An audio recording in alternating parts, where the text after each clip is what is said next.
What's the good word, y'all? DKB here. So, in light of the news that the New York Jets decided to continue their playoff push by sending what essentially will amount to a fifth round draft pick to the Jaguars for James Robinson, we need to break down what he actually brings to the New York Jets and what we can expect because this is a replacement for Brees Hall. But there's not many Brees Halls just running out there. It's not going to be the same level explosion, the same level receiving talent, blocking ability, young rushing legs, etc. That's out there. But we made the most of an excellent situation again. Some of the highlights of that trade being one, the draft capital. It is a conditional 6th round pick. However, the condition was that James Robinson only needs to meet 600 yards, and he's only about 260 yards away from reaching that goal. So, unless something else catastrophic happens, we are going to be giving up a 5th round pick to the Jaguars. Excellent value considering what he's going to bring to his team. Now, with James Robinson, we're talking about a 24-year-old. When we take a look at back, and it's only, going into 3 years now for him in the league, 4'6", 440 originally coming out of the combine, 5'9", he's about 220 pounds. The guy is stout. I mean, he looks absolutely ripped, and you can tell in his running style that he's physical and punishing, based not only on his build, but, literally his running style. He's a one-cut, get up the field, I'm trying to bowl over you. He's not necessarily worried about jukes and trying to go east to west, which is something I always love and envy. Now, he's also going to be a restricted free agent, which is great for the Jets because this means we can retain his rights after the season. And so, depending on the news and the progress we're getting with Brees Hall and how his ACL recovery and his meniscus injury starts healing, we may want to hold on to him irregardless. Whether Brees Hall comes back, great. Having him, Michael Carter, and James Robinson all in the fold would be an excellent running back group, especially when we're prepping somebody like Zonovan Bam Knight to potentially take over at some point for one of those three.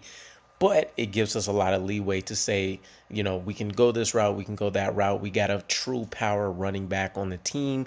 Brees Hall's the do-it-all back, and then we have Michael Carter, who is one of the most elusive running backs in the league and can continue to be so moving forward. Now, James Robinson's going to be playing more of a Batman to Michael Carter's, Robin role once again.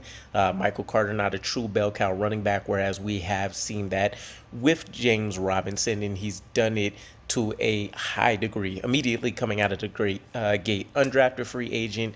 He's breaking all kind of records for an undrafted free agent left and right. I mean, he comes out in 2020 and he tops over 1,400 scrimmage yards, which breaks the record. And keep in mind, he did all of this within 14 games. There could have been a lot more to make that record even further away from the next undrafted free agent being able to attain those heights. In 2 seasons alone, he got 2,177 yards and 18 total touchdowns. The man's a monster. I'm extremely excited that we got him, and it makes me feel silly for saying that I didn't want us to give up trade capital for a running back at this point, although I still would love to see what Zonovan Knight brings. But having a proven guy like this immediately makes a huge difference for this offense, and hoping that we don't have to take a step backwards in anything as we head into this Patriots matchup, and then playing the Bills, having a bye week, and then playing the Patriots again for 3 critical games coming for us. Now, he did have an ACL tear last year, but the man must have Adrian Peterson like bones and muscles because he was able to make it back for week 1 of the 2022 season, which is absolutely crazy. Again, a physical back. We're talking about a guy that doesn't have anything close to top end speed. So we're not talking a home run threat, but he has ridiculous acceleration, which means we can expect a lot of those 10 to 15, 20-yard gains that could come out of the offense, especially with him not necessarily playing as much of a patient style as maybe a Michael Carter and a Brees Hall would do in this offense. So we'll see how that parlays itself with our offensive line.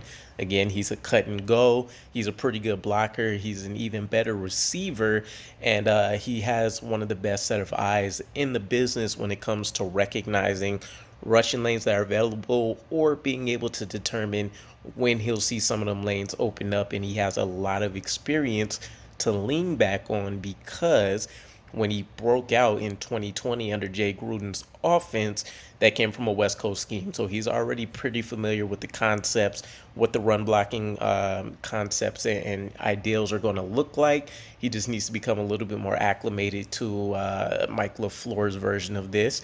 And then with 2021 being that disaster of a team for Jacksonville, still under Urban Meyer and Darrell Bevel, you essentially get introduced to this spread option offense that he's been implemented.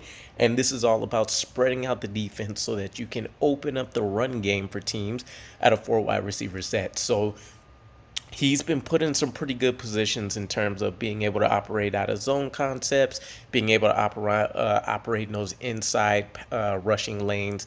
He shouldn't have any issues pretty much immediately. I forget the word that I'm thinking of, but immediately utilizing his talents within this offensive scheme. I don't foresee any kind of step backs whatsoever. And in fact, he may be just what we were looking for in terms of being able to switch things up. Breece Hall was the do-it-all guy, but being able to have those specific skill sets, a power running back, an elusive running back, a guy that's a receiving threat, definitely opens up things to certain degrees. It can make us more predictable in some situations, but in others, it's more so of a we know what's going to happen, so we don't necessarily have to play guessing games, such as him being a huge red zone threat when we're talking about short and goal distances. Something that should be a huge improvement for us as we move forward in this season under James Robinson's tutelage.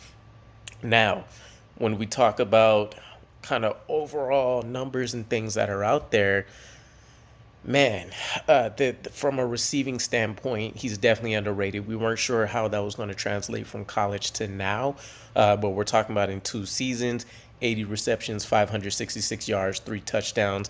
Everybody was signed up for that 7 days a week. And it's interesting because they've kind of gone away from it this year. Again, he was utilized more as a rusher so far in this 2022 season, but then he slowly started getting phased out as the coaching staff became more comfortable with Travis Etienne, where he was at in his progression and development, and then, of course, his recovery from his own ACL injury. And then this season alone, he still busted out in a big way. So far, 81 carries, 340 yards, 3 touchdowns, 4.2 yards per carry clip. He's definitely a plug-and-play running back for us. There are a handful of concerns. Again, it can make us a little bit more predictable in certain situations.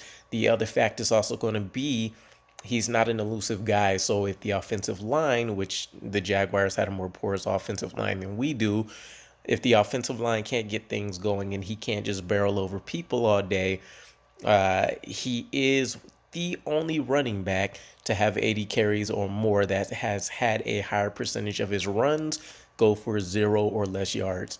That's a little bit concerning, but again, it's kind of the nature of what he is as a running back and what his play style is. So I'm extremely happy to see what this looks like. I hope he can get going in this matchup for the Patriots.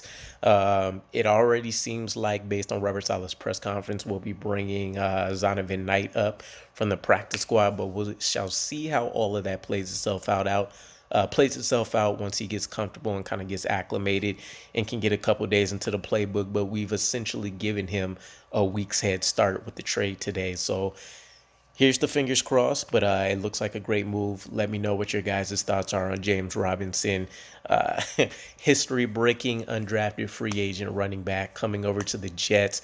And, aside from the loss of Elijah Vera Tucker, this is definitely something that we can hang our hats on. And, Joe Douglas, once again, the man makes it happen. So, again, let me know what your guys' thoughts are, and I'll catch you again. Peace.